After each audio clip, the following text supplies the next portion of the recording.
Accord, désaccord avec Guillaume Durand sur Radio Classique et Paris Première. Bruno, en attendant Philippe, on va parler évidemment de cette rencontre de cet après-midi donc à Bruxelles. Est-ce que vous avez le sentiment qu'on va sortir dans cette conversation qui a eu lieu hier entre François Hollande, Angela Merkel et Matteo Renzi, on va sortir quelque chose de nouveau ou est-ce qu'on va sortir rien du tout ?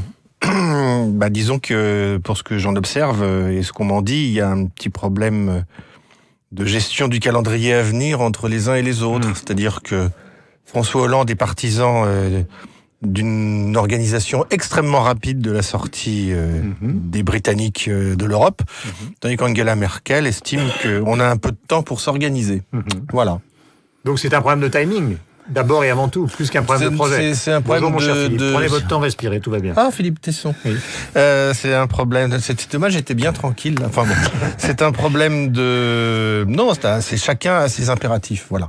François Hollande, lui, il a une élection dans 1 an, donc il doit démontrer que l'Europe, c'est lui. Et Angela Merkel, elle a envie de continuer à démontrer que pour l'instant, l'Europe, c'est surtout elle. Voilà. Tout simplement. Donc, vous êtes plutôt sur la ligne Valéry Giscard d'Estaing, ce qui est assez nouveau pour vous, c'est-à-dire ne paniquons pas, prenons notre temps. Non, c'est pas ça. C'est ce qu'il a dit donc dans le journal de 8 heures de Radio Classique et hier dans un colloque à l'Assemblée nationale. Du point de vue de François Hollande, il faut pas paniquer, mais il faut aller vite pour en tirer toutes les conclusions. Voilà, tout simplement. Mon cher Philippe, vous avez repris votre souffle, en tout cas je l'espère. Je voudrais qu'on écoute sur tous les sujets de ce matin le zapping et après vous allez donner votre point de vue qu'évidemment on attend comme d'habitude, comme celui de Bruno. Sur le Brexit, voilà ce qu'a dit ce matin donc Alain Juppé, le maire de Bordeaux sur France Inter. Il faut que ce soit relativement bref et pas forcément douloureux. Il ne s'agit pas de punir la Grande-Bretagne. Il faudra trouver avec la Grande-Bretagne de nouvelles relations. Il y a des structures qui existent. Il y a un espace économique européen dans lequel est la Norvège, par exemple. Mais on ne peut pas avoir un pied dedans et un pied dehors. Est-ce qu'on peut attendre septembre ? C'est une spécialité britannique. Septembre est une date très proche. Mais il faut effectivement mettre en route maintenant le processus de séparation. Et faut-il un référendum ? Voici encore la réponse d'Alain Juppé. Je suis gaulliste et dans la pensée gaulliste, le retour au peuple est un élément essentiel. Mais un référendum, il n'est pas fait pour poser un problème, il est fait pour apporter une solution. Et la position que j'ai prise, je crois, est assez cohérente. Aujourd'hui, nous n'avons pas de solution à proposer. Donc, il faut aujourd'hui reprendre l'initiative et le rôle d'un homme d'État, ça n'est pas de suivre le mouvement, c'est parfois d'indiquer la direction. Voilà donc pour les propos d'Alain Juppé et du zapping ce matin. Philippe, est-ce que vous êtes d'accord avec lui ? Ces questions sont extrêmement complexes, il faut bien le dire. Oui, non, je trouve que l'occasion nous est donnée, on peut le regretter, bien évidemment qu'elle soit donnée dans des conditions, un contexte aussi difficile, mais l'occasion est donnée à l'Europe de se refaire complètement. Selon quels critères, ça c'est un autre problème. Enfin, chacun, en tout cas, il y a eu unanimité sur cette nécessité. Voilà, alors ne perdons pas de temps. Mais malheureusement, le contexte politique des différentes nations européennes ne le permet pas. On rend très difficile, en tout cas, ce que j'appelle cette nécessité. Les élections françaises, les élections allemandes l'an prochain.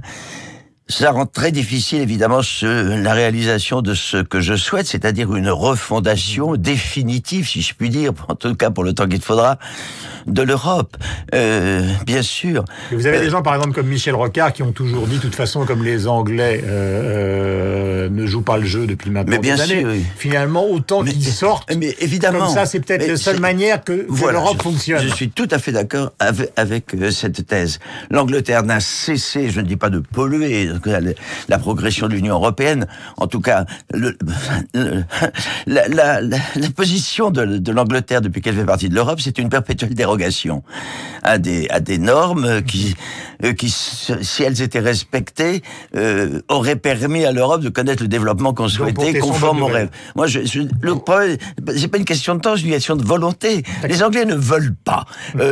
La France et l'Allemagne veulent, mais elles veulent dans des directions différentes. Mais en tout cas, qu'on ne perde pas de temps, c'est ça que je souhaite, et que l'axe... Comme François Hollande. Et que l'axe... Mais bien sûr, oui. Mais là-dessus, oui, mais sur attention, sur une construction européenne fondée sur un consensus, c'est pas le cas. Non, mais est-ce que ce bémol rocardien qui passe par Philippe Tesson vous intéresse, Bruno ? C'est-à-dire, au fond, de dire, c'est un peu aussi, je sais pas ce que dit Giscard, mais le rocardisme les est un bémol. Vont finalement être plus claires, et ceux qui... Alors ça, c'est la version... Et puis, l'autre version, celle de Luc Ferry, les problèmes, maintenant, ils sont pour les Anglais beaucoup plus que pour l'Europe. Oui, alors de toute façon, le rocardisme est un bémol par définition, donc en ça, il est toujours dissonant, mais il a raison de ce point de vue-là. En revanche, j'acquiesce à ce que dit Luc Ferry et j'acquiesce à ce qu'a dit Alain Juppé. Un référendum, c'est quelque chose de dangereux. Vous avez aujourd'hui tous les souverainistes français, on en a entendu un là il y a quelques instants à votre micro, Nicolas Dupont-Aignan, et puis aussi beaucoup d'autres, de gauche comme de droite, qui vous disent, vous avez vu, c'est formidable. Les Anglais ont affirmé leur souveraineté avec ce référendum. Et quel est le résultat? C'est un pays qui est divisé comme jamais, qui est au bord de l'explosion. Parce que quand vous gagnez un référendum avec un peu plus de 51% des voix, vous n'avez rien réglé. Et vous n'avez effectivement créé que des problèmes. Qu'est-ce que c'est le problème anglais aujourd'hui? C'est une division à tous les niveaux. Géographique, entre jeunes et vieux, entre riches et pauvres, entre campagne et ville, entre gens cultivés et gens qui le sont moins.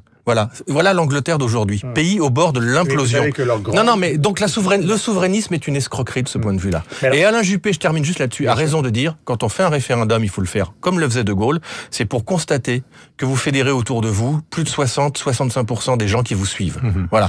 Si vous faites un référendum et que vous le gagnez comme celui de Maastricht, péché originel, 51%, ça ne sert à rien. Vous créez plus de problèmes que vous n'en réglez. Le sous-texte, puisque vous aimez le théâtre, Philippe, du grand discours que tiennent, disons, ceux qui sont évidemment contre la Commission européenne, on l'a encore entendu avec Nicolas Dupont-Aignan, c'est au fond, c'est la révolte de la politique contre l'économie. C'est ça leur fond, le truc. C'est qu'ils disent, l'économie de marché, c'est la fin de la politique, puisque finalement, le pouvoir des grandes entreprises est bien supérieur au pouvoir du vote qui est celui d'une personne comme vous ou moi. Est-ce que cette thèse vous paraît intéressante, cette révolte contre l'économie, ou est-ce que finalement la démocratie et l'économie de marché, c'est ça l'avenir?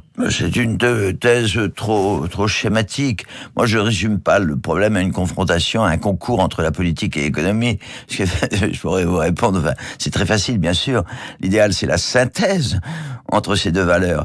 Bien évidemment. Mais vous entendez bien, on l'a entendu avec Nicolas Dupont-Aignan, on l'entend souvent avec Marine Le Pen, etc. C'est cette idée qu'il y a quand même une Ces gens sont dans une contradiction de marché. Le malheur, disait-il, des campagnes. C'est ce qui d'ailleurs, il faut être compassionnel et nous le sommes tous. Mais on sait très bien, par exemple, dans le monde paysan, qu'ils ont été aidés par l'Europe pour certains d'entre eux pendant des années. Mais sans Bruxelles, il n'y aurait plus d'agriculture française. C'était le triomphe de l'économie et ça a réussi. Tout dépend évidemment du contexte, des conditions. Et il y a une crise, je vous ferai remarquer. Il y a quand même depuis 10 ans, nous vivons dans une crise qui, c'est bien évident, est allée contre les intérêts de l'économie de marché et contre l'intérêt du peuple. Enfin, la crise a corrigé la logique de l'économie de marché. C'est tout à fait évident. Moi, je crois pas à ça. Il y a, je crois davantage entre dans l'opposition entre le rêve et la réalité, si vous voulez. L'Europe, c'était quand même, rappelez-vous, enfin, vous êtes un peu jeune, mais quand même, vous avez connu les débuts de l'Europe. C'était quoi l'Europe? C'était un rêve, c'était un espoir. C'était la paix. D'abord. Comment? C'était la paix. Oui, c'était la paix. Elle a été construite pour ça. Une chose d'ailleurs qui est intéressante pour la gauche. C'est ça qui est mort.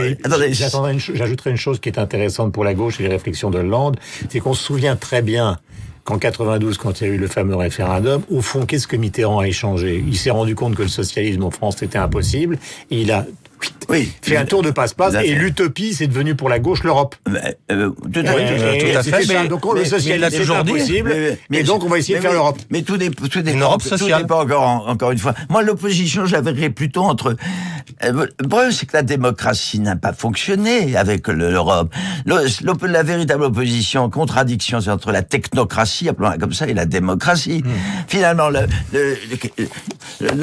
majorité des peuples européens en ont assez du pouvoir de la Commission de Bruxelles. C'est donc un problème d'organisation, c'est un problème institutionnel, n'est-ce pas? Vous voyez ce que je veux dire? C'est ça, c'est là où je vois le drame. C'est que Bruxelles a pris un pouvoir tel qu'il a étouffé l'aspiration démocratique des peuples. Voilà. À tel point, c'est ça le problème principal. Vous allez voir quand Bruno, recule-toi un peu Bruno, vous allez voir, à tel point d'ailleurs que cette crainte de la Commission européenne que Bruxelles, c'est que Philippe ne veut surtout pas lâcher les clés de sa voiture qu'il tient à la main, qui vient d'arriver, il est comme un fou avec les clés de sa nouvelle voiture. La grosse berline allemande.